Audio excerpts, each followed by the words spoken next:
Assalamualaikum warahmatullahi wabarakatuh. Halo teman-teman semua, saya Vander dan saya hari ini mau menjelaskan perhitungan kolom dari gedung FVTI UPI, terutama gedung C. Langsung saja, jadi kita mengetahui data awalnya itu, efisiensinya itu 12 PA dengan asumsi EV-nya itu 400 MPa, terus lalu ini lenturnya 0,8, aksialnya 0,65, dan seterusnya. Ini kan ada dimensi kolom K1 seperti 350 dengan H-nya itu 450 dan seterusnya. Nah, kita pertama-tama adalah menghitung kolom K1-nya yaitu ukuran 35 kali 45. Caranya itu kita menghitung P-nya ini ya.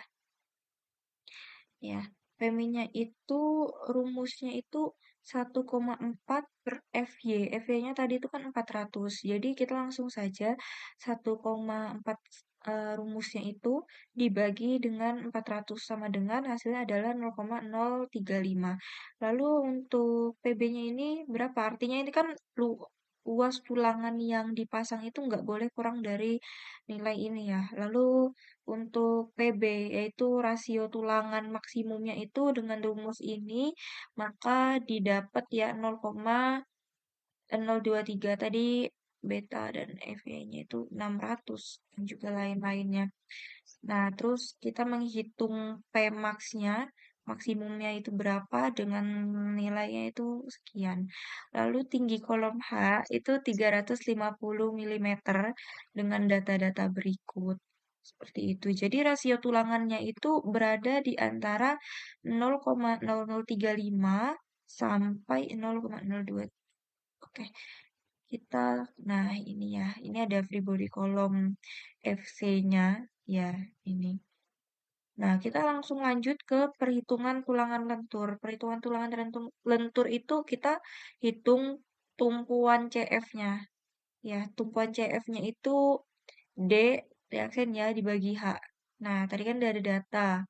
Data-datanya tersebut langsung kita masukkan aja 58 dibagi 450. Tadi kan H-nya ya, ini H-nya itu 450 sama dengan sekian. Nah, kan kita cari grafik interaksi ada ya di gambar sebelumnya gitu.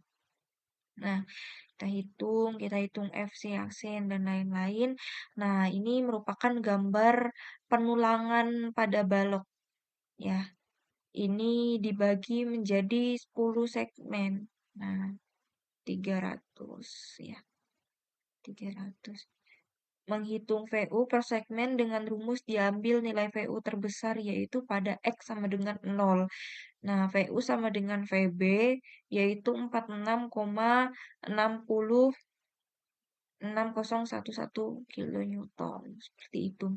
Nah, namun sebelum kita dapat ini itu dari sengkang ya. Nah, kolom FC itu dibagi menjadi 10 segmen. Nah, ini gambarnya itu. Segmen 1 jaraknya 0,03 dan seterusnya sampai 3 meter. Lalu dihitung kuat geser betonnya. Kuat geser betonnya itu FC dibagi sama dengan 1/6 akar FC kali BW kali D dan seterusnya hingga mendapatkan nilai 114,33 kilonewton. Seperti itu. Nah, ini untuk gambar per segmennya, ini per segmennya itu adalah 3 meter.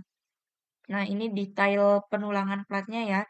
Jadi caranya itu cukup kalian hitungnya seperti ini ya, seperti yang telah saya jelaskan mulai dari perhitungan kolom utama, lalu tulangan pokok ya, tulangan lentur, lalu tulangan sengkang dan lain-lain seperti itu.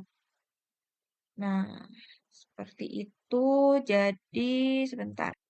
Ya, jadi selain tulangan pokoknya itu, kolom ini memerlukan tulangan sengkang untuk menahan gaya geser dan juga tulangan utama. Jadi diperoleh tadi kan nilainya 114,33 kilonewton ya. Tadi ada ya, udah saya tandain. Nah, ini. Nah, dari nilai tersebut itu kemudian dihitung jarak maksimumnya itu diizinkannya berapa ya, itu sekitar 196 milimeter perkiraannya 190. Makanya ini di gambar adalah 10, jaraknya 190. Nah, berdasarkan seluruh perhitungan tersebut itu disimpulkan bahwa kolom dengan dimensi 35 kali 45 itu menggunakan tulangan pokok 3D16 dan cengkang diameter 10, jaraknya 190. Ya, ini memenuhi syarat kekuatan kombinasi gaya aksial dan juga momen serta gaya geser yang kerja. Lalu untuk perhitungan balok, kita berjumpa di video selanjutnya. Assalamualaikum warahmatullahi wabarakatuh.